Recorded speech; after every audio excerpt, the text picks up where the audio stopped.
Hello, my name is Ashish Sharma from Amplitude Classes Jaipur, and in this lecture we are going to start our new series for CSIR NET, IIT GATE, JEST and TIFR, and the subject is electromagnetic theory. Electromagnetic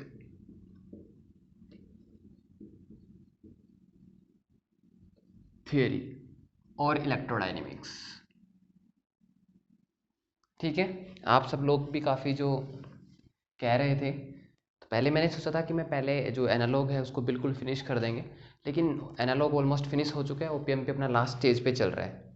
ठीक है, तो आज अपन electromagnetic theory start कर रहे हैं।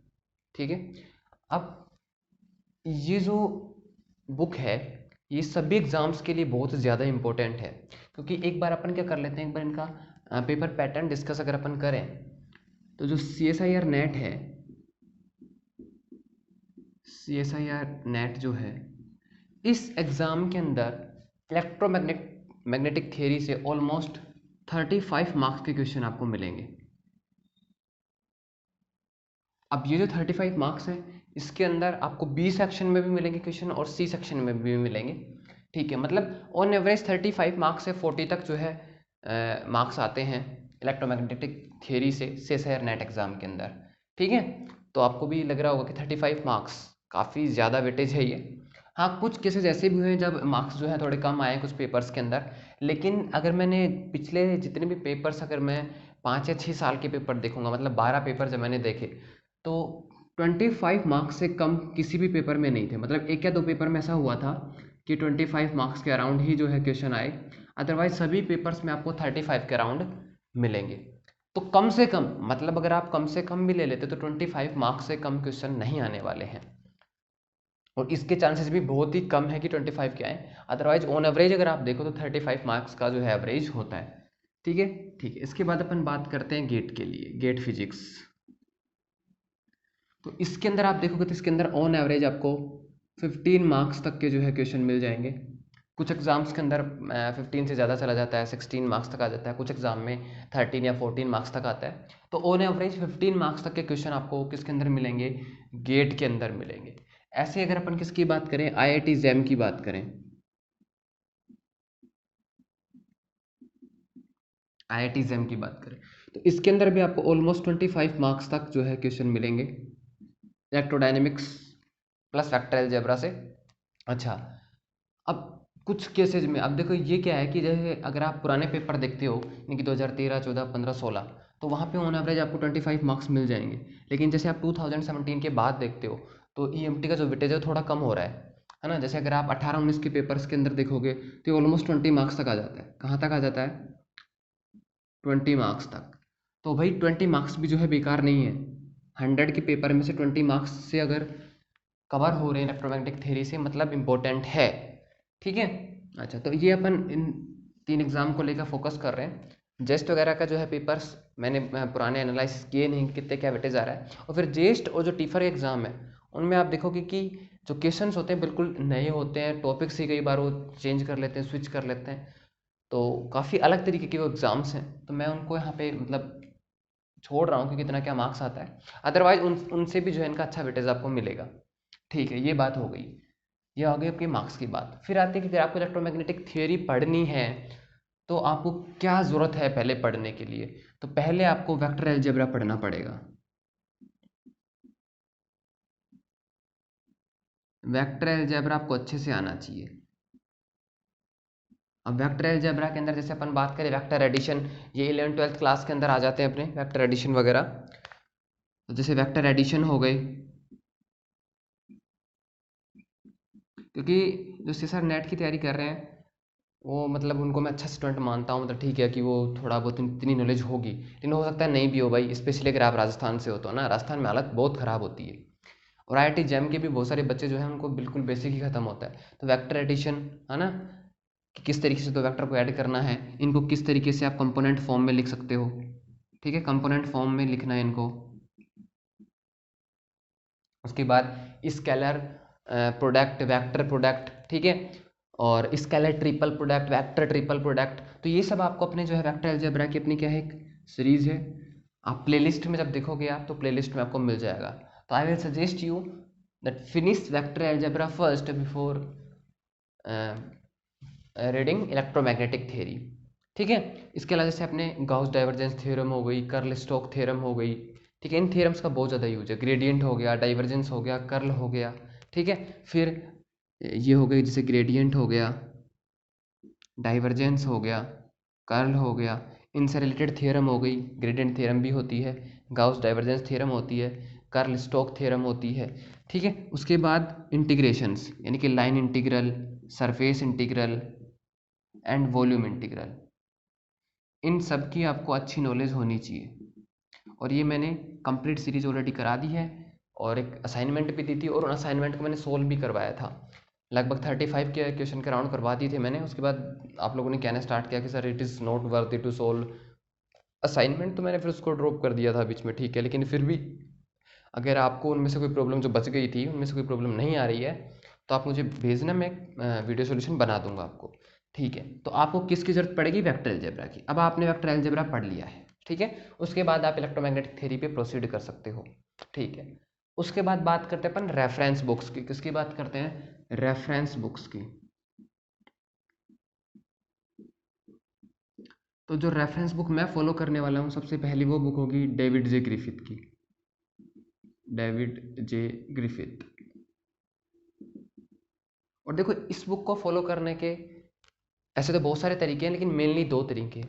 पहला, this is written in easy language, कि जिसकी लैंग्वेज है वो काफ़ी इजी है, समझ रहे हो, रेफरेंस बुक के कंपैरिजन में। तो अगर आपने पहले कोई रेफरेंस बुक नहीं पढ़ी है, ठीक है, अगर आपने पहले कोई रेफरेंस बुक नहीं पढ़ी है, तो आप डेविड जे ग्रिफिथ से स्टार्ट कर सकते हो। क्योंकि specially in north India and specially in Rajasthan, हमें आदत होती है, हम सभी को आदत होती है, 11th 12th में भी ऐसा ही होता है, ग्रेजुएशन में भी ऐसा ही होता है, पोस्ट ग्रेजुएशन में ऐसा ही होता है, नोट्स पढ़ के पास होने की आदत होती है।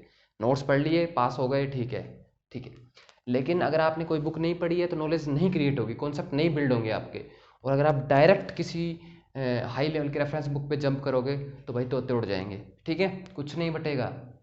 तो आप इससे स्टार्ट कर सकते हो, डेविड जे ग्रिफिथ से। फिर अगर आपको ज़्यादा एडवांस पे जाना है, तो आप किसको फॉलो कर सकते हो, जेडी जैक्सन को फॉलो कर सकते हो, जेडी जैक्सन। और इनकी जो बुक का नाम है वो है क्लासिकल इलेक्ट्रोडायनेमिक्स, क्लासिकल इलेक्ट्रोडायनेमिक्स। ये जितनी भी बुक्स हैं, इनकी पीडीएफ आपको ऑनलाइन अवेलेबल हो जाएगी। आप सर्च करना गूगल पे लाइब्रेरी जेनेसिस करके, इस पे जितनी भी रेफरेंस बुक है सब आपको मिलेंगी। फिर भी नहीं मिलती हैं, तो आप मेरे को पिंग करना, मेरे को मैसेज करना, मैं आपको अवेलेबल करवा दूंगा। ठीक है, अब ये बुक क्या मैंडेटरी है, मैं तो ये कहूँगा अगर ये बुक आपके पास नहीं है, तो आप इसको खरीद लो, क्योंकि ज़्यादा नहीं आएगी, 300 से 350 रुपीज़ के आसपास आ जाएगी, है ना, ज़्यादा महंगी नहीं है, ऑनलाइन आपको मिल जाएगी। ठीक है, जेडी जंक्शन को अगर आप सिर्फ आईआईटी जैम की तैयारी कर रहे हो, तो मैं कहूँगा कि आप एक बार जेडी जंक्शन को रहने दीजिए। ठीक है, क्योंकि ना तो इतना आपके पास टाइम होगा, बाकी सब्जेक्ट भी कवर अप करना है, और आप इस लेवल तक पहुँच ही नहीं पाओगे। इसके क्या रीज़न है कि एक तो एक भैया ये क्या है कि सीजीएस में लिखी हुई है कंप्लीट। ठीक है, तो कुछ ऐसे फॉर्मूले होंगे, जैसे जब मैंने अपने बच्चों को जैसे सजेस्ट किया था शुरुआत के अंदर, तो एक इक्वेशन होती है, अगर आपने भी देखा होगा, divergence of E equals to rho upon epsilon naught, Maxwell equation है ये। ठीक है, अब ये इक्वेशन जेडी जंक्शन के अंदर कैसे लिखी हुई थी, divergence of E equals to 4 pi rho. अब ये जब शुरुआत में आती पहले दूसरे चैप्टर में ही, तो जिस बच्चे को मैंने बताई वो मेरे पास आया भागा वगैरह, सर ये तो प्रिंटिंग मिस्टेक है, ये कैसे हो गया। अरे भाई, ये सीजीएस के अंदर है, सीजीएस के अंदर 1/4 पाई एप्सिलॉन नॉट की वैल्यू 1 हो जाती है।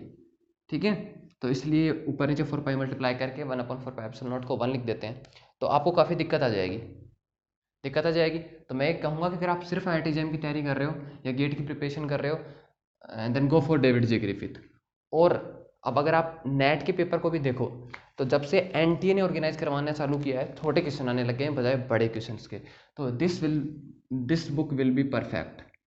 ठीक है, अच्छा, इसके अलावा अगर आपको कुछ और जैसे बुक्स और अगर पढ़नी है, तो आप वॉल्टर ग्रीनर की जो एक बुक आती है, वॉल्टर ग्रीनर ईएमटी के ऊपर, आप इस बुक को ले सकते हो।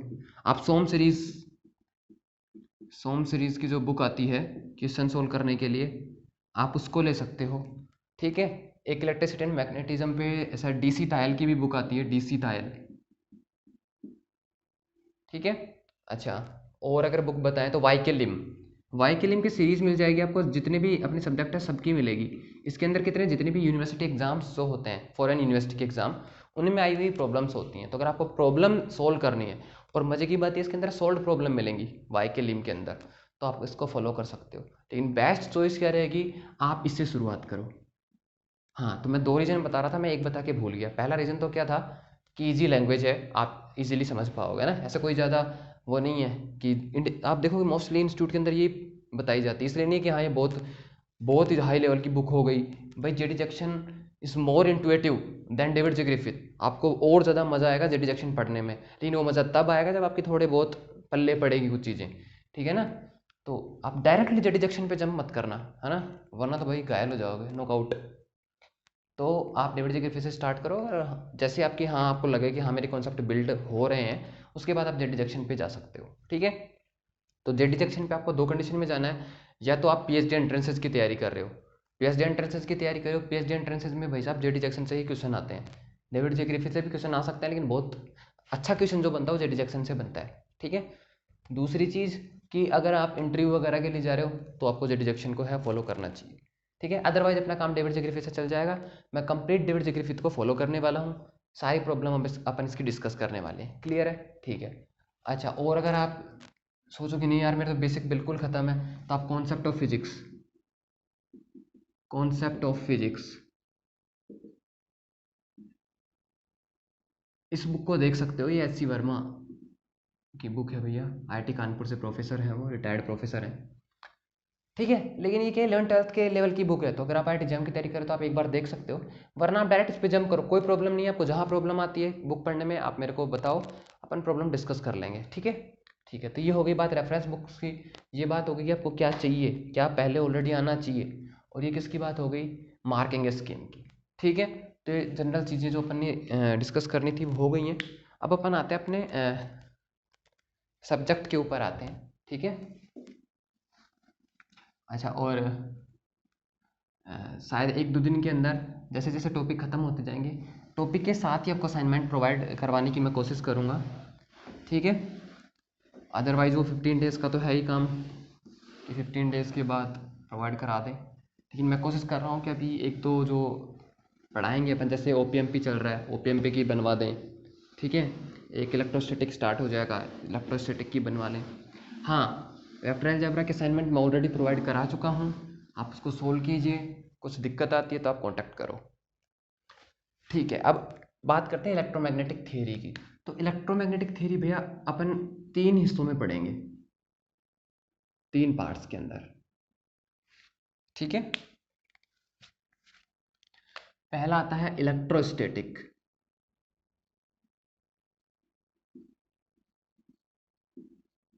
ठीक है। दूसरा आता है मैग्नेटोस्टैटिक,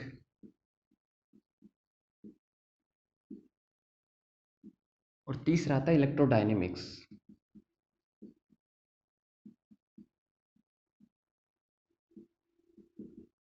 अच्छा, अब आपको ये दोनों भी, जैसे इसका बुक का नाम इलेक्ट्रोडायनेमिक्स लिख दिया जाता है, उसे कंफ्यूज नहीं होना है कि ये इलेक्ट्रोडायनेमिक्स का पार्ट ऐसे कैसे हो गया ना। हाँ, तो देखो मैग्नेटिक अगर अपन थियरी की बात करें तो स्टार्ट ही कहाँ से होगी, चार्ज से होगी। कहाँ से स्टार्ट होती है भैया, स्टार्ट ही कहाँ से होगी, चार्ज से।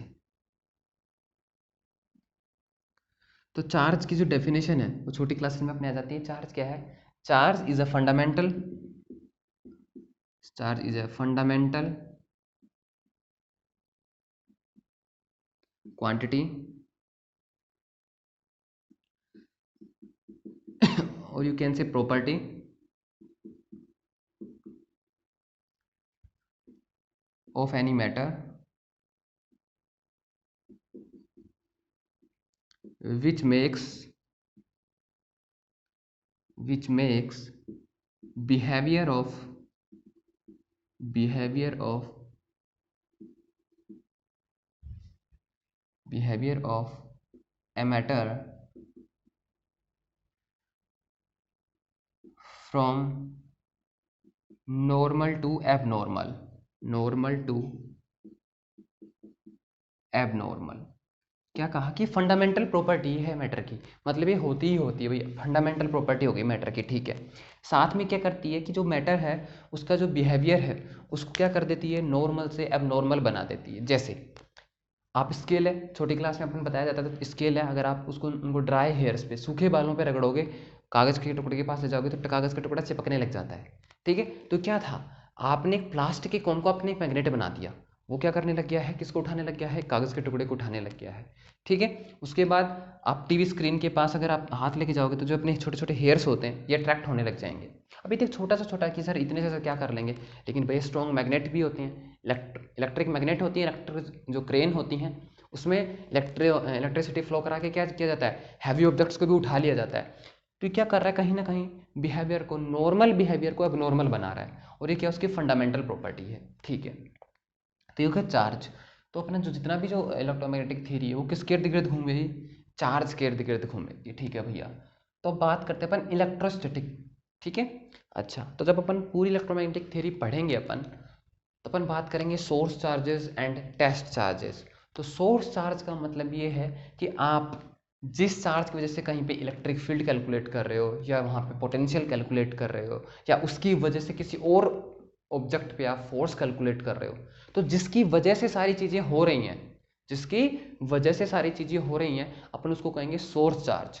और टेस्ट चार्ज किसको कहेंगे, जो ये मेजरमेंट करने के काम आ रहा है, जो ये सभी मेजरमेंट के हेल्प में काम आ रहा है, उसको अपन बोल देंगे टेस्ट चार्ज। क्लियर है, ठीक है।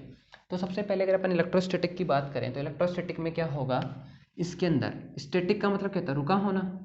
तो इसके अंदर क्या रहता है, जो चार्ज है, या फिर it will B better if I right source charge, source charge remains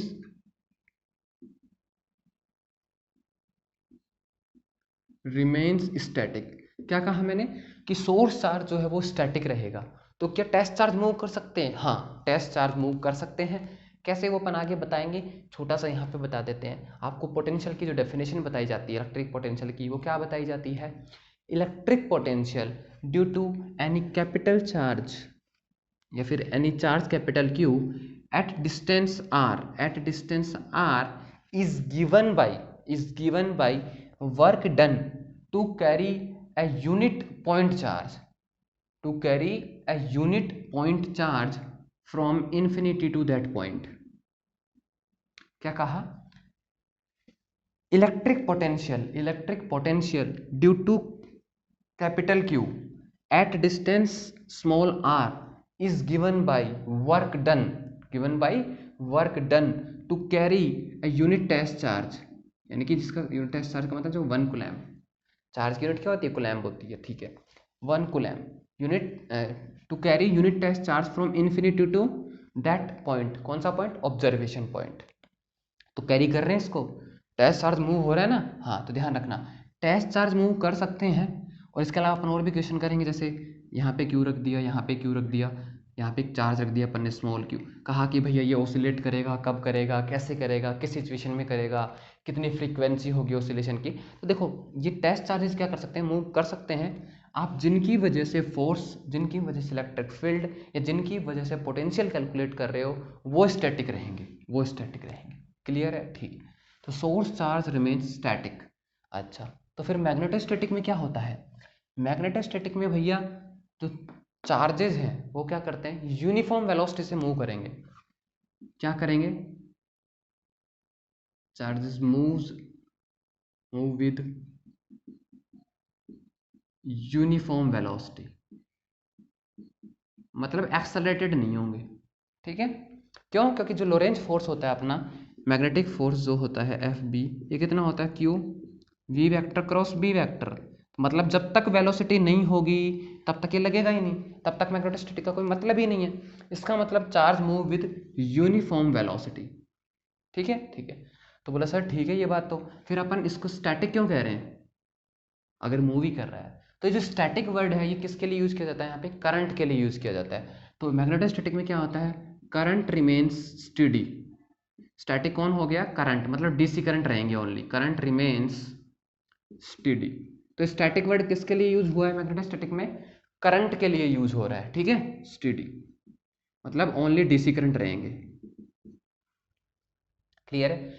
electrodynamics में क्या होगा, charges moves with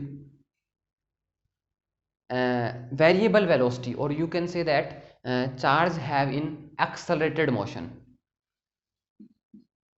charges have accelerated motion.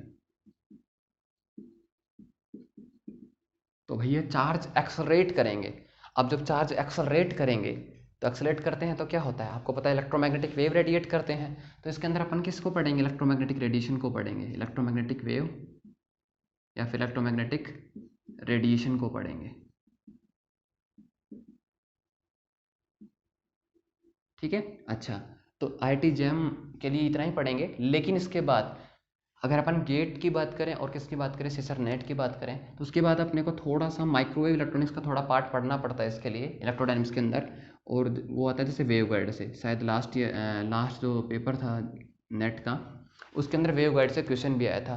तो अपन क्या और पढ़ेंगे एक्स्ट्रा, ये वेव गाइड किसको नहीं पढ़ना है, आईआईटी जैम को नहीं पढ़ना है। जब अपन पढ़ाएंगे तो मैं पर्टिकुलर बता दूंगा कि this lecture is not for IIT jam.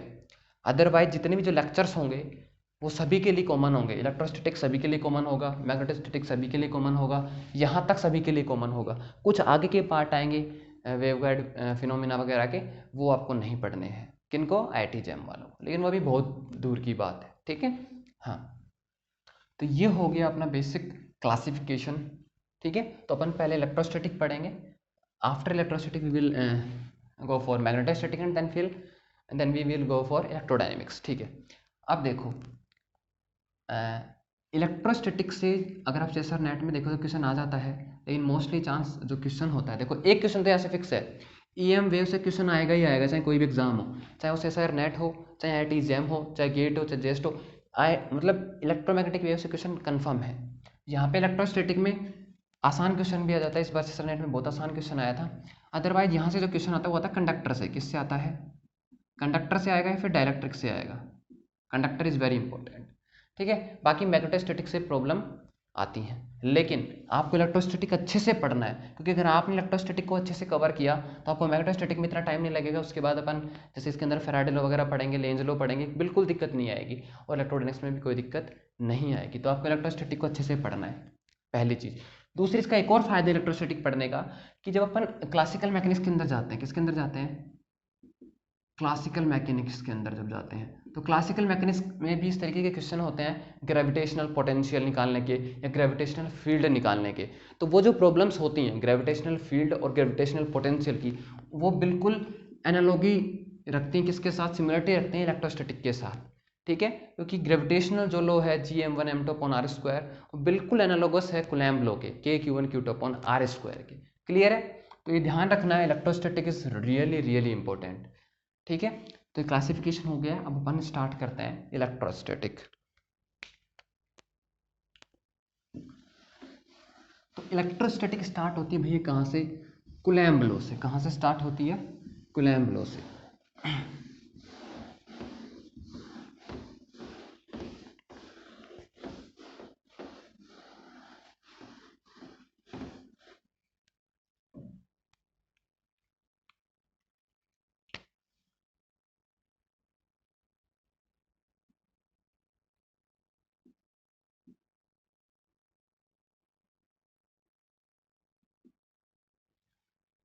ठीक है, तो कूलम्ब लॉ क्या कहता है, if there are two point charges, two point charges Q1 and Q2, then electrostatic force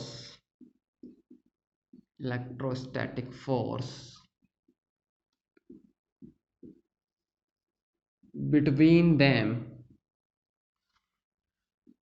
is directly proportional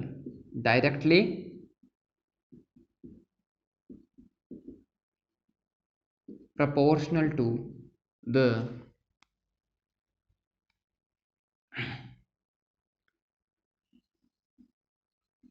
product of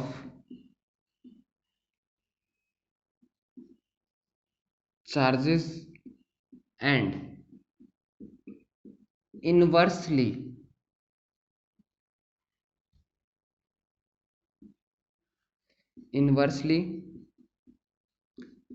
proportional to the square of separation distance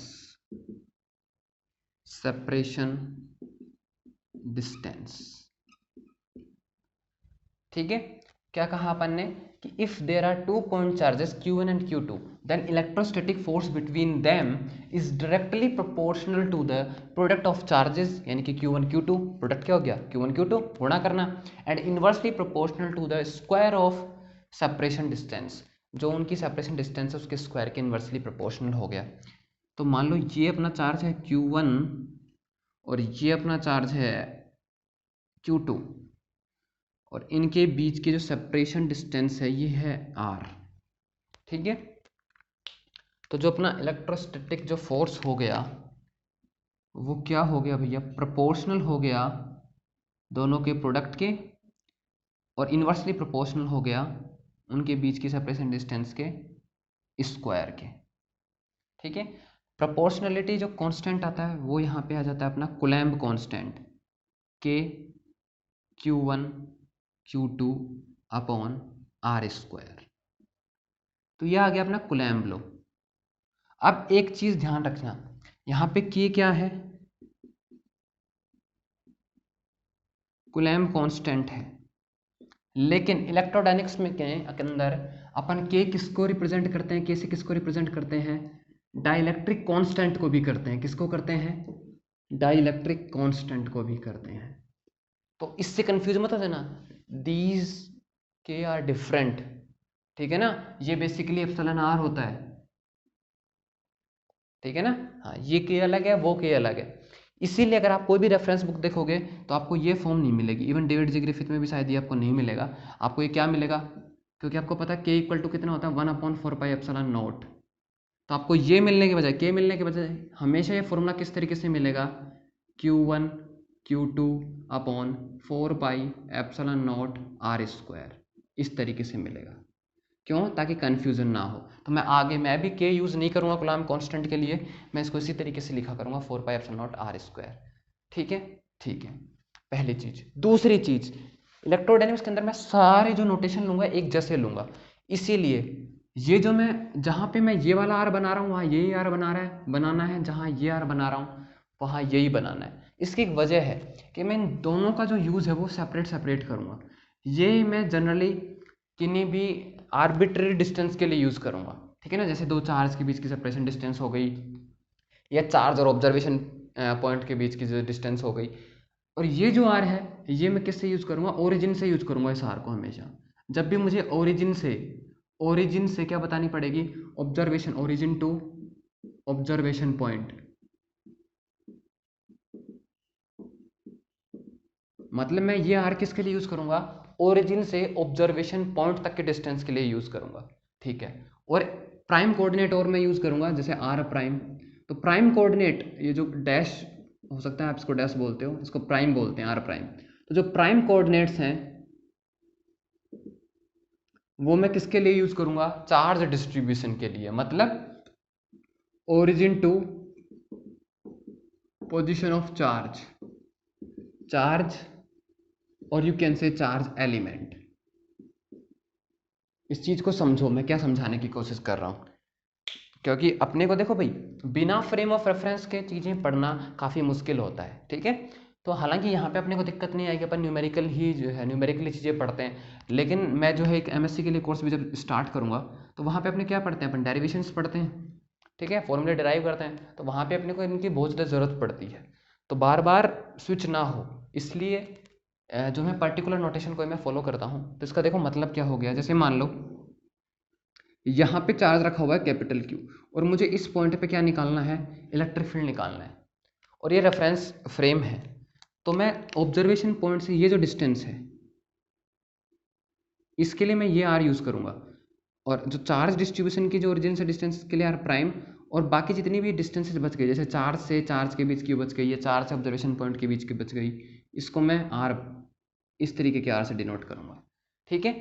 लेकिन MSc course में ज़्यादा matter करता है, normally इतना matter नहीं करेगा ये, लेकिन फिर भी मैं आपको सजेस्ट करूँगा, रिकमेंड करूँगा कि आप इनका थोड़ा डिफरेंस समझ के चलें कि कौन सा आर कहाँ है, ठीक है। जब अपन गाउस लॉ जब अपन लगाएंगे तो जो स्पेशली IIT-JEM के जो स्टूडेंट है, या फिर सर नेट में भी कोई ज़्यादा धुरंधर नहीं आते हैं, नहीं आते हो ना, हाँ मैं भी नहीं था भाई, है ना, मैं भी धीरे धीरे बना, आप लोग भी बन जाओगे। तो जब अपन इलेक्ट्रोडायनेमिक्स पढ़ते हैं, जैसे अपन गाउस लॉ ही लगाते हैं, तो आप कंफ्यूज हो जाओगे कि इस फॉर्मूले में यार क्या है, ठीक है। इसीलिए जो मैं रिकमेंड कर रहा हूँ, मैं नोटेशन जो यूज़ करूँगा, आप उसको अच्छे से दिमाग में बिठा लो, आप वो ही सब यूज़ करो, ठीक है। और डेविड जे ग्रिफिथ खरीद लेते हो तो बहुत ही अच्छी बात है, ठीक है। हाँ चलो, तो ये अपना कूलम्ब लॉ क्या कह रहा है कि भैया इनके प्रोडक्ट के प्रोपोर्शनल हो गया, और सेपरेशन डिस्टेंस के स्क्वायर की इन्वर्सली प्रोपोर्शनल हो गया। ये तो बात हो गई मैग्नीट्यूड की, बोला डायरेक्शन किधर होगी, डायरेक्शन किधर होगी, तो डायरेक्टेड अलोंग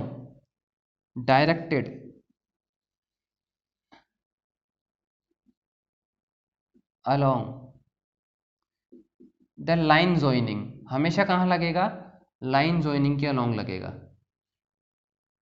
लाइन जॉइनिंग। क्या मतलब हुआ, जैसे ये दो चार्ज हैं, ठीक है, तो अगर ये चार्ज Q1 है, इसकी वजह से Q2 पे फोर्स निकालोगे, तो या तो ये इस तरफ होगा इसका फोर्स, या फिर ये इस तरफ होगा, ये डिपेंड करता है इनके नेचर पे। जैसे मान लो अगर ये अपोजिट नेचर के हुए, जैसे ये पॉजिटिव हुआ ये नेगेटिव हुआ, तो इसका फोर्स इस पर किधर लगेगा, इस तरफ लगेगा, ठीक है। और अगर ये दोनों ही पॉजिटिव हुए तो किधर लगेगा, इधर लग जाएगा। लेकिन जो लाइन मिला रही है इनको, लाइन ज्वाइनिंग का मतलब क्या है, दोनों को मिलाने वाली लाइन, उसके अलोंग ही लगेगा, या तो इधर या इधर। ये किस पर डिपेंड करेगा, इन दोनों के नेचर पे। अगर दोनों सेम टाइप के हैं, पॉजिटिव पॉजिटिव नेगेटिव नेगेटिव है, तो दूर की तरफ लगेगा, और दोनों अपोजिट नेचर के हैं तो आपको पता है अट्रैक्शन होगा, तो खुद की तरफ लगेगा, क्लियर है। लेकिन लगेगा हमेशा किधर, लाइन ज्वाइनिंग पे, लाइन ज्वाइनिंग पे लगेगा, मतलब ये वाला आर, ये डिस्टेंस को आर बता रहा है, तो अगर इसको मेरे को डायरेक्ट किस में लिखना है, वेक्टर नोटेशन में लिखना है, तो क्या हो जाएगा, बोलो हो जाएगा नहीं हो जाएगा, क्लियर है। क्योंकि इस डिस्टेंस, इस वाले आर को तो मैं दोनों के सेपरेशन डिस्टेंस बता रहा हूँ, और ये किसको बताएगा, लाइन जॉइनिंग के डिस्टेंस को बताएगा, तो मैं ये वाला आर लगा सकता हूँ, क्लियर है। तो यहाँ से आपको अच्छे से इस चीज़ समझ में आ गई होगी कि कूलम्ब लॉ क्या है। अच्छा, अब एक क्वेश्चन आता है यहाँ पे मेरा, कि आपने पढ़ा होगा कि दो पॉजिटिव चार्जेस हैं तो क्या करेंगे, रिपेल करेंगे, तो नेगेटिव हैं तो भी रिपेल करेंगे, अपोजिट चार्ज हैं यानी कि एक पॉजिटिव एक negative, then they will attract each other, ठीक है। अब पहले यहाँ पे जो देखो, हर एक चीज़ इंपॉर्टेंट होती है फिजिक्स के अंदर। पहली चीज़ क्या है, if there are 2 point charges, ठीक है, पॉइंट, तो यहाँ पे सिर्फ चार्जेस भी तो लिखा हो सकता था, पॉइंट चार्ज क्यों लिखा गया, ठीक है। दूसरी चीज इलेक्ट्रोस्टैटिक, ये ध्यान रखना, ये इलेक्ट्रोस्टैटिक फोर्स को ही बता रहा है। अगर आपका सोर्स चार्ज मूव कर रहा है उस केस के अंदर आप ये फॉर्मूला नहीं लगा सकते हो, क्लियर है। मतलब जब आपका सोर्स चार्ज रुका हुआ है तब आप ये फॉर्मूला यूज कर सकते हो, इसका मतलब तो हो गया ये। और पॉइंट चार्जेस का मतलब क्या हो गया, इसका मतलब ये होगा कि भैया सिर्फ पॉइंट चार्ज के लिए लगेगा। किसके लिए लगेगा ये फॉर्मूला, सिर्फ पॉइंट चार्ज के लिए लगेगा। और सिर्फ पॉइंट चार्ज के लिए लगेगा तो आपको पता होना चाहिए कि पॉइंट चार्ज क्या होता है। तो अगला क्वेश्चन कहता है what is the meaning of point charge, क्या मतलब क्या है भैया पॉइंट चार्ज का।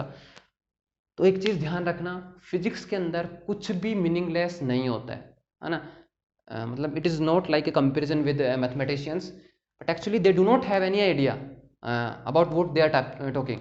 वो किसके बारे में बात करें उनको इसका कुछ मतलब नहीं होता है।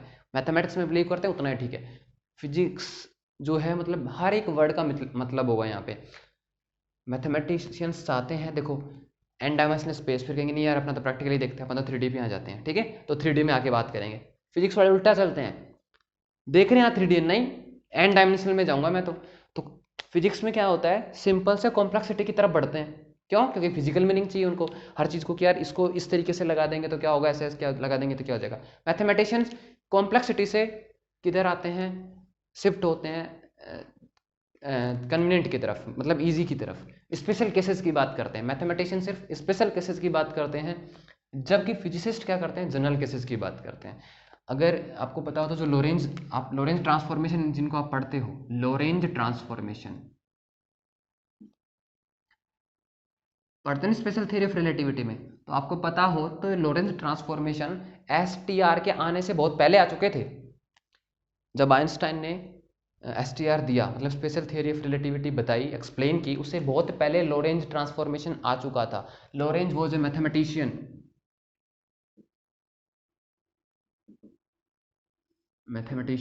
तो देखो अपनी जैसे क्या आती है, X prime equal to gamma X minus V T, ऐसे ही आता है। ठीक है, अब गामा आपको पता है क्या होता है, 1/√1 minus V square upon C square. ठीक है, ठीक है। तो अब ये जो रिलेशन है, ये बेसिक रिलेशन, मतलब कुछ इस तरीके का जो रिलेशन है, X prime equal to A X plus B T, इस टाइप का कुछ रिलेशन लॉरेंज पहले ही ला चुके थे। उन्हें ये नहीं पता था कॉन्स्टेंट क्या है यहाँ पे। ठीक है, इनका मीनिंग क्या, इसका मतलब क्या है। लॉरेंज ट्रांसफॉर्मेशन लॉरेंज ने बहुत पहले निकाल लिए थे, लेकिन वो समझा नहीं पाते यार फिजिकल मीनिंग क्या है। समझाया किसने, आइंस्टाइन ने समझाया। तो ये ध्यान रखना है आपको कि भाई जो फिजिसिस्ट होते हैं वो फिजिकल मीनिंग की बात करते हैं। किसकी बात करते हैं, फिजिकल मीनिंग की बात करते हैं। मैथमेटिशियन को फिजिकल मीनिंग से इतना कुछ ज़्यादा मतलब नहीं होता है। ठीक है ना।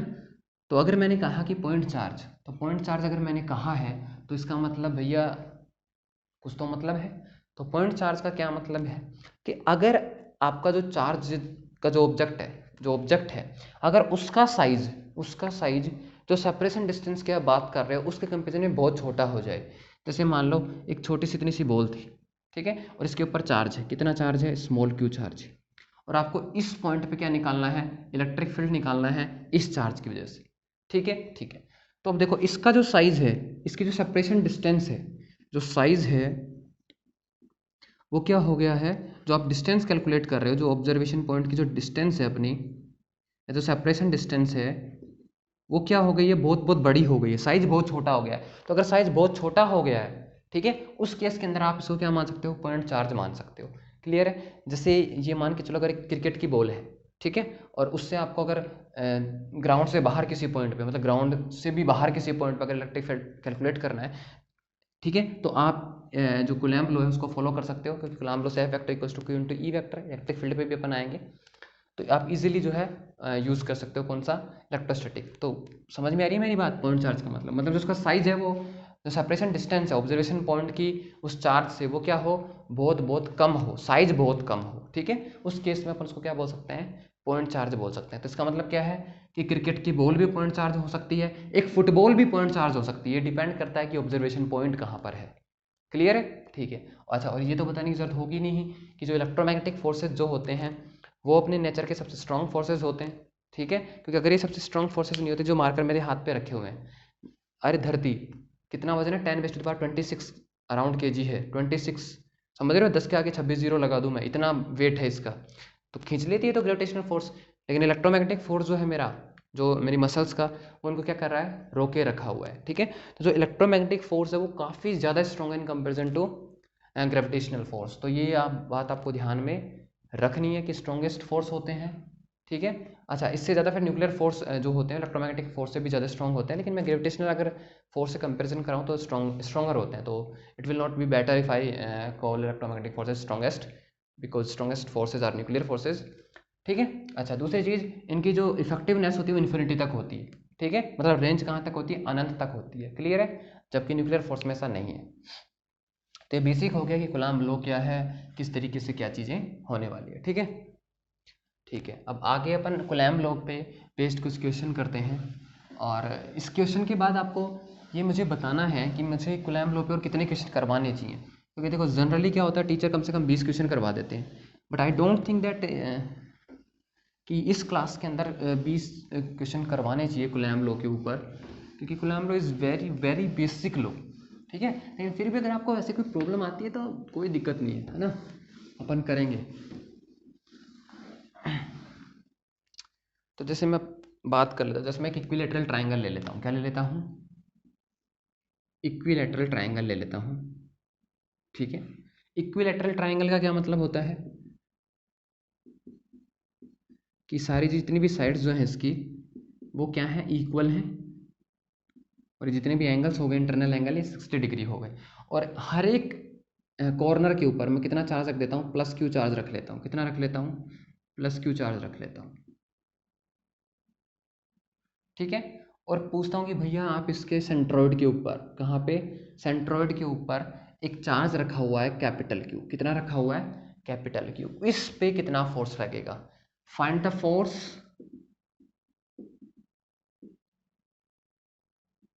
On capital Q placed at centroid of an equilateral triangle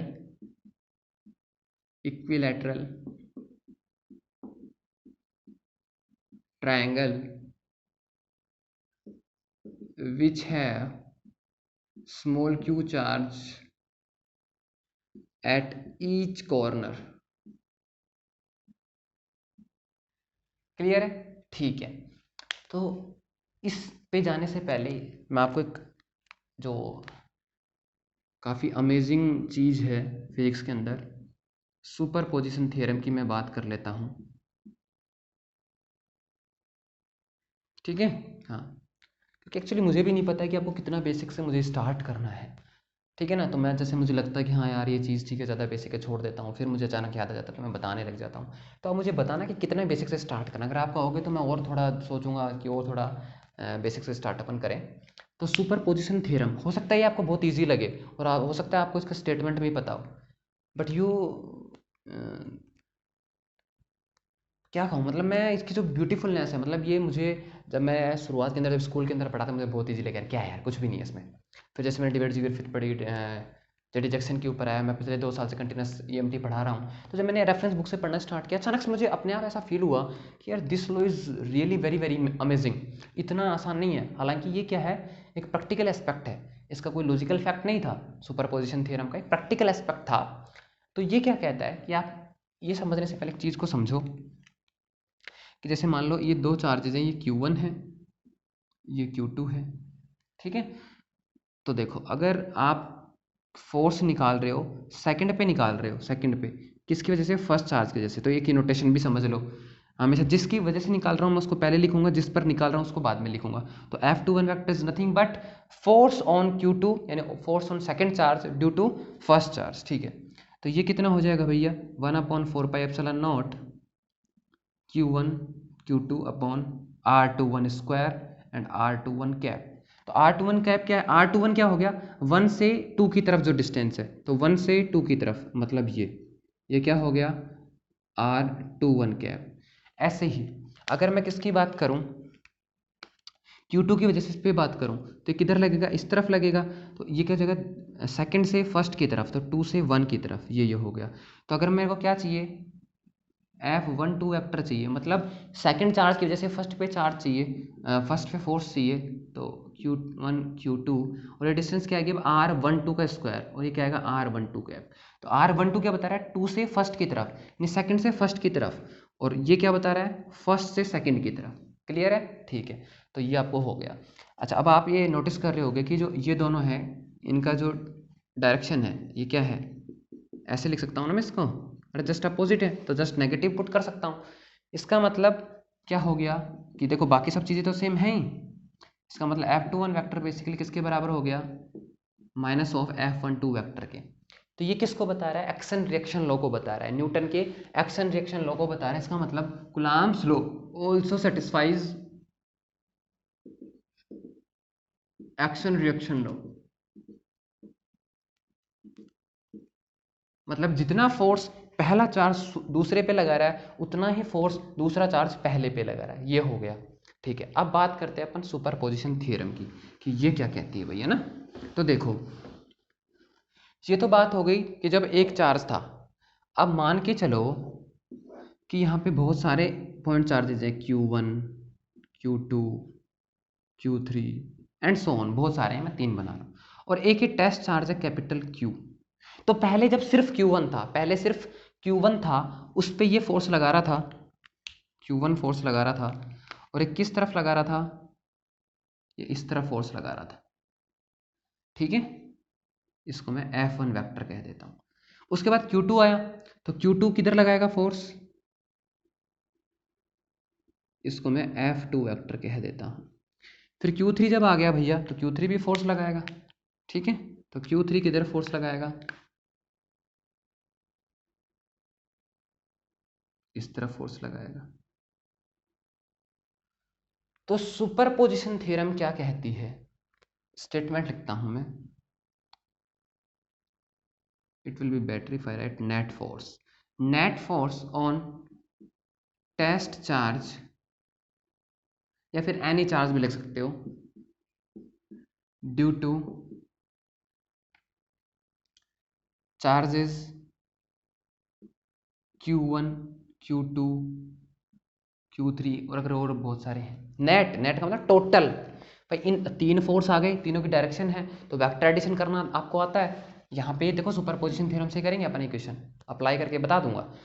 तो नेट फोर्स जो है वो इन तीनों के वेक्टर एडिशन से आएगा, तो उसी की बात कर रहा हूँ। Net force on test charge capital Q due to source charges Q1 Q2 and Q3 is sum of, या फिर इट विल बी बैटरीफाई राइट, वेक्टर सम है ना, is equal to vector addition of individual forces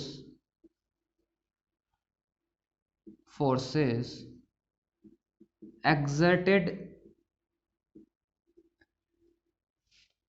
by Q1 Q2 Q3 on capital Q। क्या कहा कि जो capital Q पे जो नेट फोर्स है, जो कैपिटल Q पे जो नेट फोर्स है, वो फोर्स इन सब के इंडिविजुअल मतलब अलग अलग इनके द्वारा लगाए गए अलग अलग फोर्स के वेक्टर एडिशन के बराबर है। मतलब F1 vector plus F2 vector plus F3 vector, मान लो और भी बहुत सारे होते तो, एंड सो ऑन। तो देखो कितना सिंपल सा ये जो है आपको लो लग रहा है। तो इसको आपकी ब्यूटी कब तक नज़र नहीं आएगी, जब तक आप फिजिक्स को जीना स्टार्ट नहीं कर देते हो ना, थोड़ा मतलब इसको एक्सप्लोर करना स्टार्ट नहीं कर देते हो। जब तक आप एग्जाम के लिए पढ़ते रहोगे तब तक आपको कभी भी किसी भी सब्जेक्ट की, मैं नहीं कह रहा फिजिक्स, किसी भी सब्जेक्ट की आपको ब्यूटी नज़र नहीं आएगी। तो देखो कि यहाँ पे डाटा अपन ने ऐड कर लिया, ठीक है, वेक्टर एडिशन कर लिया। तो क्या कहने का मतलब है, आप इसको ऐसे भी कर सकते हो, अगर इसको और थोड़ा अच्छे तरीके से लिखूं, इट मीन्स फोर्स, यहां पे मैं किस फोर्स की बात कर रहा हूं, इलेक्ट्रोस्टैटिक फोर्स की बात कर रहा हूं। Force on capital Q does not change because of small q1 और स्मॉल q2 और स्मॉल q3, ठीक है। या फिर आप इसको और क्या लिख सकते हो, और इलेक्ट्रोस्टैटिक इंटरेक्शन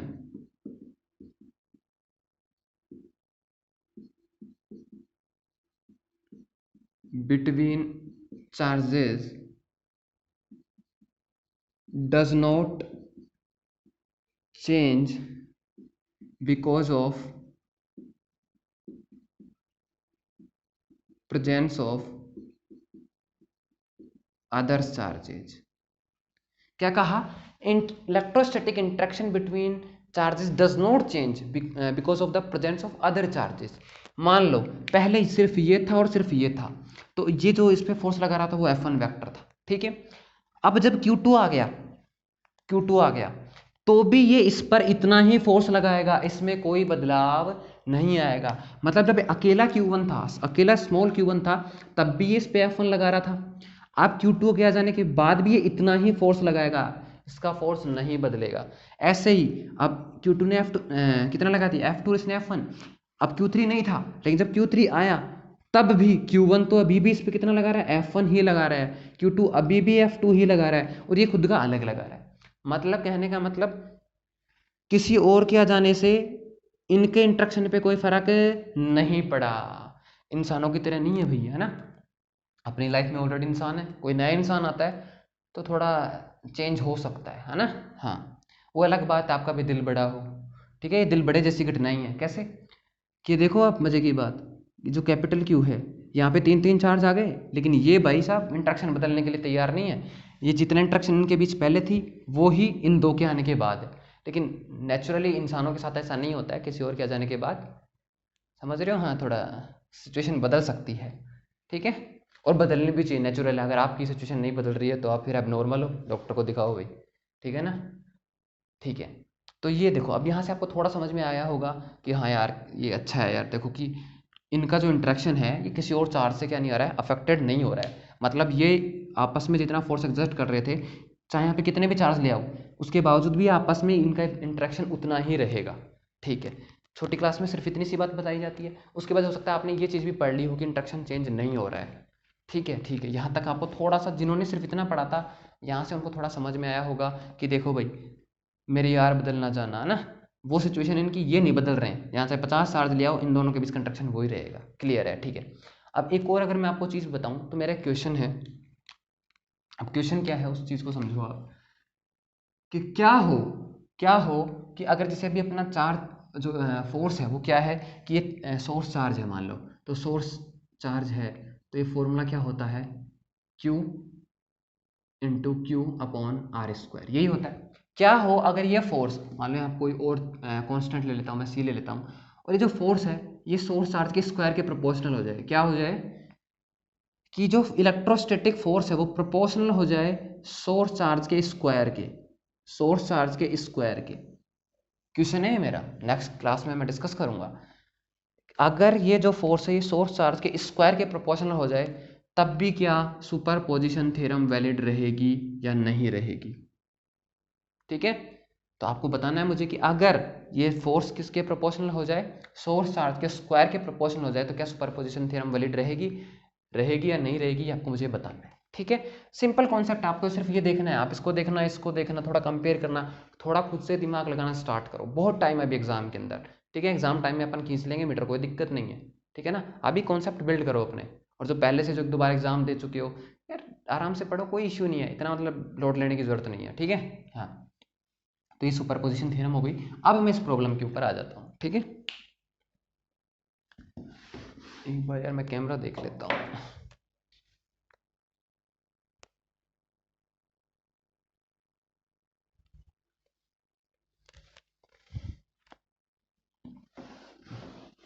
तो देखो भाई, अपने को इन तीन की वजह से यहाँ पे फोर्स निकालना है, ठीक है। ठीक है भैया, तो इन पोजीशन को, इसको मैं फर्स्ट पोजीशन कह देता हूँ, इसको सेकंड पोजीशन कह देता हूँ, इसको थर्ड पोजीशन कह देता हूँ, जस्ट टू डिफ्रेंशिएट, ठीक है। तो देखो इसका जो फोर्स लगेगा ये किस तरफ लगेगा, इसको मैं हटा देता हूँ, आपको पता है क्यों रखा हुआ है। इसका फोर्स किधर लगेगा, इस तरफ लगेगा, तो ये क्या हो गया आपका F1 वेक्टर हो गया, क्लियर है, ठीक है। इसका फोर्स किधर लगेगा, यहाँ लगेगा, इस डायरेक्शन में लगेगा, कितना हो गया F3 वेक्टर। इसका फोर्स किधर लगेगा, इस तरफ लगेगा, कितना हो गया F2 वेक्टर। तो पहले आप F1 vector, F2 vector, F3 vector निकालोगे, उसके बाद आपको क्या करना पड़ेगा, क्या करना पड़ेगा भाई, वेक्टर एडिशन भी करना पड़ेगा। तो वेक्टर एडिशन करने के दो तरीके हैं, या तो आप उनको नॉर्मली जो है ऐड करो, A vector plus B vector का फॉर्मूला क्या होता है मैग्नीट्यूड का, A square plus B square plus 2ab cos theta. फिर डायरेक्शन निकालने के लिए आप टेन थीटा वाला फॉर्मूला यूज़ करो, या फिर आप इनकी कंपोनेंट फॉर्म बनाओ और कंपोनेंट फॉर्म से कर लो, चॉइस इज योर्स, ठीक है। तो कंपोनेंट फॉर्म जो होती है ज़्यादा आसान होती है, कैलकुलेशन कम हो जाती है भैया, क्या हो जाती है, कैलकुलेशन कम, और डायरेक्शन साथ के साथ होती है, कोई इशू नहीं होता है, ठीक है। तो अपन दोनों तरीके से कर लेते, कोई इशू नहीं है। सबसे पहली चीज़ तो देखो, ये डिस्टेंस और ये डिस्टेंस, ये तीनों डिस्टेंस क्या रहने वाली है, बराबर रहने वाली हैं, क्या रहने वाली हैं, बराबर रहने वाली हैं। तो मान लो अगर उसने साइड दे दी आपको, कितनी दे दी, साइड दे दी ए, तो तीनों की साइड बराबर रहेगी, तो ये डिस्टेंस तीनों के लिए बराबर रहेगा, और ये चार्ज भी बराबर है। मैं कॉन्सेप्ट की बात कर लेता हूँ, तो मैथमेटिक्स है उसको थोड़ा छोड़ देता हूँ एक बार, है ना। और ना पे डिस्टेंस निकाल सकते हो, जो सेंट्रोइड होता है वो बेसिकली 2:1 में डिवाइड होता है ना। तो आप पहले तो क्या करोगे, ये ए है तो यहाँ से यहाँ तक कितना हो जाएगा, a/2, लेकिन उसकी ज़रूरत नहीं है ना, a/2। फिर आप क्या करोगे, पाइथागोरस थ्योरम लगाओगे और ये वैल्यू कैलकुलेट कर लोगे, तो ये कितनी हो जाएगी, a² minus a²/4, so this is 3a²/4।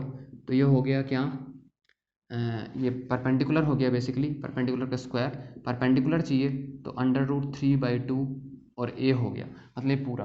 अब आपको इसको भी कितने करना है, 2:1 में कन्वर्ट करना है, क्योंकि आपकी ये जो डिस्टेंस, ये डिस्टेंस से चाहिए आपको, तो बस 2:1 का मतलब, अगर आपको क्या चाहिए, जैसे इस पॉइंट को O कह दूँ, इस पॉइंट को मैं कुछ भी कह दूँ, जैसे A कह दूँ, तो अगर आपको OA चाहिए तो ये कितना हो जाएगा, पी जितना भी है, पी जो परपेंडिकुलर है, इंटू 2/3, क्योंकि ये 2:1 में है तो टोटल 3 हो गया, 2 पार्ट इसके ऊपर है, तो यहाँ से आ जाएगा 2/3, तो 2 से 2 cancel, so this is basically a/√3। तो ये जो डिस्टेंसेज हैं, ये सेंट्रॉइड से लेके यहाँ तक की डिस्टेंस कितनी आ गई है, अगर मैं इसको d से डिनोट कर दूँ तो जो डिस्टेंस है ये इन टर्म्स ऑफ साइड कितनी आ गई, a/√3। ठीक है, लेकिन ये सब जरूरत ही नहीं पड़ेगी, कॉन्सेप्ट समझो आप। तीनों के लिए डिस्टेंस सेम है सर, ठीक है। उसके बाद चार्ज सेम है, यहाँ पे कैपिटल क्यू रखा हुआ है और स्मॉल क्यू है। इसका मतलब आपका फोर्स का जो मैग्नीट्यूड होगा तीनों का वो सेम होने वाला है। बोलो होगा या नहीं होगा? अरे डायरेक्शन अलग अलग है, मैग्नीट्यूड तो सेम होगा। क्यों? अरे जैसे F1 वेक्टर की मैं बात करूं तो क्या होगा, 1/4πε0 कैपिटल क्यू स्मॉल क्यू और डिस्टेंस d²। इसमें भी ये आएगा, इसमें भी ये आएगा। इसका मतलब मैग्नीट्यूड तीनों का सेम है। तो पहली बात पता चल गई कि तीनों की मैग्नीट्यूड सेम है। क्लियर है? ठीक है। उसके बाद अपन दो तरीके से कर सकते हैं, या तो मैं इन दोनों का क्या करूं, a² + b² से कैलकुलेट करूं। ठीक है, तो देखो करता हूं मैं। तो आपको पता है ये एंगल, टोटल एंगल कितना होता है इक्विलैटरल में, 60 डिग्री होता है। तो ये एंगल कितना बच जाएगा, 30 डिग्री। ये 30 तो 60। तो ये एंगल कितना हो गया, 120। ये 120 हो गया, तो ये एंगल भी कितना हो जाएगा, 120। इसका मतलब F1 और F2 में कितना एंगल आ गया, F1 वेक्टर और F2 वेक्टर के बीच कितना एंगल आ गया, 120 डिग्री का। कितना आ गया, 120 डिग्री का। तो F1 और F2 का जो रिजल्टेंट है उसको मैं FR लिख देता हूँ एक बार के लिए। ठीक है, वो कितना हो जाएगा, resultant F1² + F2² + 2F1 F2 cos 120 है। ठीक है, अब देखो मज़ेदार चीज़ क्या, F1 F2 सेम है तो मैं इनको क्या लिख लेता हूँ भैया, F लिख लेता हूँ, F² + F² + 2F1 F2 same है, F1 F2 दोनों F लिख लेता हूँ। cos 120 is basically nothing but sin 30, वो भी माइनस का। ठीक है, जिन लोगों को ये कन्वर्ट नहीं करना आता है, IIT JM के बच्चे हो सकते हैं, सेसर नेट के तो नहीं होंगे, लेकिन फिर भी हैं कोई, आप पर्सनली मैसेज कर दो यार, प्रॉब्लम्स को रिमूव करना है। ठीक है ना, ये मत सोचो छोटी सी प्रॉब्लम है, ये मुझे नहीं आती है, किसी दिन मुझे भी नहीं आती थी, ये कोई बड़ी बात नहीं है। आज मुझे इलेक्ट्रॉनिक्स ठीक ठाक आती है, मैं नहीं कहूँगा ज़्यादा अच्छी आती है, लेकिन ठीक ठाक आती है। क्या शुरुआत में मेरे को ऐसे ही आती थी? ऐसी नहीं आती थी। इलेक्ट्रोडायनेमिक्स मेरा कोर सब्जेक्ट, आप यकीन नहीं मानो, ग्रेजुएशन के अंदर मैंने मजाक में खरीद ली थी। BSc फर्स्ट ईयर के अंदर अपनी डेविड जे ग्रिफिथ खरीद ली थी मजाक में, क्योंकि मेरे फर्स्ट ईयर के अंदर BSc के अंदर सिलेबस में थी। खोल के देखा तो वो छूट गए, पूरा बोले यार ये तो चोट हो गई। ठीक है, फर्स्ट ईयर में पढ़ाई नहीं, जबकि सिलेबस में थी। सेकंड ईयर में फिर थोड़ा ऐसा लगा ठीक है यार पढ़ लेते हैं, जबकि सिलेबस में भी नहीं थी, पढ़ना स्टार्ट किया। लाइन इंटीग्रेशन का क्वेश्चन क्या छोटा सा, लाइन इंटीग्रेशन का, और लाइन इंटीग्रेशन नहीं हुआ मुझसे, जबकि मैं BSc सेकंड ईयर के अंदर था, ग्रेजुएशन के सेकंड ईयर के अंदर। तो ऐसा कोई नहीं है कि छोटी प्रॉब्लम है कोई दिक्कत नहीं, प्रॉब्लम दूर करना ज़रूरी है। प्रॉब्लम है उसमें कोई प्रॉब्लम नहीं है, अगर आप प्रॉब्लम दूर नहीं कर रहे हो तो प्रॉब्लम है। ठीक है, हाँ। तो अगर ये आप कन्वर्ट नहीं करना था तो पूछ सकते हो आप। और sin 30 कितना होता है, 1/2, तो this is nothing but -1/2, so this is cancel out. तो कितना जाएगा, -f² + f² cancel, under root लोगे तो f, मतलब FR कितना आ गया, f के बराबर आ गया। मतलब अब आपको पता है ये एंगल 60 डिग्री है, ये एंगल 60 डिग्री है, तो दोनों क्या है, देखो मैं कॉन्सेप्ट यूज कर रहा हूँ यहाँ पे, सिंपल कॉन्सेप्ट। आप ये समझो, आप इधर कोई चीज़ खींच रहे हो और एक दूसरा बंदा इधर खींच रहा है, ये भी इतना ही फोर्स लगा रहा है, ये भी इतना ही फोर्स लगा रहा है, तो चीज़ कहाँ जाएगी, बिल्कुल बीचों बीच जाएगी, बिल्कुल बीचों बीच डिस्प्लेस होगा। सेम इधर भी 60 इधर भी 60 है, तो ये जो रिजल्टेंट आएगा FR, ये किधर होगा, बिल्कुल इस तरफ होगा, बिल्कुल इस तरफ, ऊपर की तरफ। तो इसका मैग्नीट्यूड कितना है, वही FR का F के बराबर है, और जो नीचे F3 है इसका मैग्नीट्यूड भी F है। तो डायरेक्शन अपोजिट हो गई और मैग्नीट्यूड बराबर हो गया। इसका मतलब क्या हो जाएगा, टोटल फोर्स Q पे, यानी कि सेंट्रोइड पे कितना हो गया, टोटल फोर्स 0 हो गया। टोटल फोर्स कितना हो गया, 0। तो यहाँ से क्या आ गई कि जो force on Q plus that centroid, तो इस सेंट्रोइड पे कितना फोर्स हो गया, 0 फोर्स हो गया। कितना हो गया, 0 हो गया। ठीक है, तो ये कूलम्ब लॉ का एक सिंपल सा प्रॉब्लम था। आगे भी अपन एक बात करेंगे, लेकिन जाते जाते जो लेक्चर है इसकी सबसे इंपॉर्टेंट जो कंक्लूजन लाइन है वो मैं यहाँ लिखवा देता हूँ। ये सिर्फ इक्विलैटरल ट्राइंगल के लिए नहीं होगा, जितने भी सिमेट्रिक आपके फिगर्स होंगे, जितने भी सिमेट्रिक फिगर्स होंगे, उन सभी के सेंट्रॉइड पे इलेक्ट्रिक फील्ड, क्योंकि इलेक्ट्रिक फील्ड 0 है तभी फोर्स 0 हो रहा है, फोर्स क्या रहेगा, 0 रहेगा, मतलब इलेक्ट्रिक फील्ड 0 रहेगा। जितने भी सिमेट्रिक बॉडीज होंगे या अपने डायग्राम्स होंगे, उन सभी के लिए सेंट्रोइड पे हमेशा कितना रहेगा, 0। यानी कि आप स्क्वायर की बात कर लो, स्क्वायर पे आप इक्वल, ये ध्यान रखना है कॉर्नर पे इक्वल चार्ज रखना है, तो भी यहाँ पे अगर कोई चार्ज रखोगे तो उस पर फोर्स कितना लगेगा, 0। ये इधर लगाएगा, ये इधर लगाएगा, ये इधर लगाएगा, ये इधर लगाएगा। ऐसा नहीं, अगर आप रेक्टेंगल ले लोगे तो भी 0 होगा। लेकिन कॉर्नर पे चार्ज, यानी कि हर एक कॉर्नर पे जितने भी सिमेट्रिक बॉडीज जो हैं उनके अगर कॉर्नर पे आप क्या रखते हो, सेम चार्ज रखते हो, तो क्या आने वाला है, डेफिनेटली सेंट्रोइड पे क्या आने वाला है, 0 फोर्स आने वाला है, 0 इलेक्ट्रिक फील्ड आने वाला है। ठीक है, चाहे हेक्सागन हो, है ना। ये इसके अंदर भी अगर यहाँ पे मैं सेम चार्ज रख देता हूँ सब जगह, तो यहाँ पे कितना आएगा, नेट फोर्स 0 आएगा अगर यहाँ पे आप कोई फोर्स चार्ज रखते हो, या फिर इलेक्ट्रिक फील्ड कैलकुलेट करते हो तो 0 आएगा। ठीक है, अब ये जरूरी नहीं है, आप अगर 12 साइड जैसे अपनी घड़ी होती है ना, ऐसे कुछ इस तरीके से बनेगा, I can not make perfectly, but कुछ इस तरीके से बनेगा ये, है ना। तो ऑलमोस्ट 12, देखो बन नहीं रहा लेकिन समझो आप, है ना, घड़ी के लिए अगर सारे डिजिट्स को मिलाओगे तो इस तरीके से एक 12 साइड का सिमेट्रिक बॉडी बनेगी, है ना। तो उसके अंदर भी अगर आप सेंट्रोइड पे निकालोगे तो फील्ड कितना आएगा, इलेक्ट्रिक फील्ड 0 ही आएगा। ठीक है, तो आज का लेक्चर यहीं जो है ख़त्म कर देते हैं। ठीक है, और एक और चीज़, मैं एक गूगल फॉर्म जनरेट कर रहा हूँ। ठीक है, या तो मैं एक सेपरेट जो है वीडियो बना दूंगा उसके लिए, और गूगल फॉर्म की जो लिंक जो है वो मैं इस वीडियो के डिस्क्रिप्शन में भी डाल दूंगा, और जो अगर मैं सेपरेट वीडियो बनाता हूँ उसमें भी डाल दूंगा। ठीक है, तो आपको गूगल फॉर्म भरना है, अगर आप मेरे कभी क्लासरूम स्टूडेंट थे, ठीक है, तो भी आपको भरना है। ठीक है, अगर आप ऑनलाइन ही स्टार्ट किया है भी, आपने यूट्यूब से मेरे से को पढ़ना स्टार्ट किया है तो भी आपको भरना है, अगर आप दोनों हो तो भी भरना है। ठीक है, उसके अंदर देखो मैं आपके 5 मिनट मांग रहा हूँ, मैं आपके लिए इतना टाइम दे रहा हूँ, तो मैं चाहता हूँ आप उसको ऑनेस्टली भरो। ठीक है, उसके अंदर कुछ क्वेश्चन होंगे बेसिकली कि भाई क्या अपने प्रोज हैं, क्या अपने कॉन्स हैं। स्पेशली आप प्रो लिखो ना लिखो, ज़्यादा कुछ फ़र्क नहीं पड़ता है, लेकिन I would like to hear my cons, मतलब आपको कमियां बतानी है कि यार मुझे सजेशंस देने कि मैं कैसे क्या इंप्रूव कर सकता हूँ। ठीक है, तो आपका जो एक्सपीरियंस रहा, क्योंकि अपने एनालॉग इलेक्ट्रॉनिक्स बिल्कुल खत्म होने वाली है। ठीक है, ओपीएमपी लास्ट टॉपिक चल रहा है अपना, ओपीएमपी जो है एनालॉग इलेक्ट्रॉनिक्स कंप्लीट हो चुकी है, ईडी अपन ने स्टार्ट कर दी है, और डेफिनेटली खत्म होंगे, कोई वीडियो डिलीट नहीं किया जाएगा, कुछ भी नहीं किया जाएगा, आपको बेफिक्र होके। और एक रिक्वेस्ट यार, ऑनलाइन देखा करो ना। ठीक है, डाउनलोड बाद में कर लिया करो, एक बार ऑनलाइन देख लिया करो यार। ठीक है, शेयर करो, एक पता नहीं क्या कर रहे हो। ठीक है, तो बेफिक्र रहो, बाकी 15 दिन के अंदर में असाइनमेंट भी, आप यकीन मानो जितना आप किसी इंस्टीट्यूट में ज्वाइन करके इतनी फ़ी पे करके आपको जितनी चीज़ें मिलने वाली थी उतनी ही चीज़ें यहाँ मिलने वाली हैं। ठीक है ना, उससे बेटर प्रोवाइड कराऊंगा, ये मेरी गारंटी है।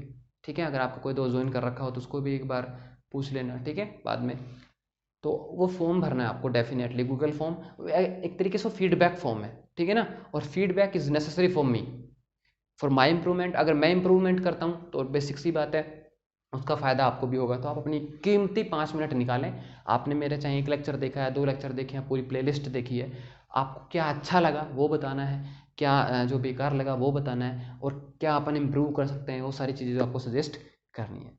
ठीक है, स्टे सेफ, टेक केयर।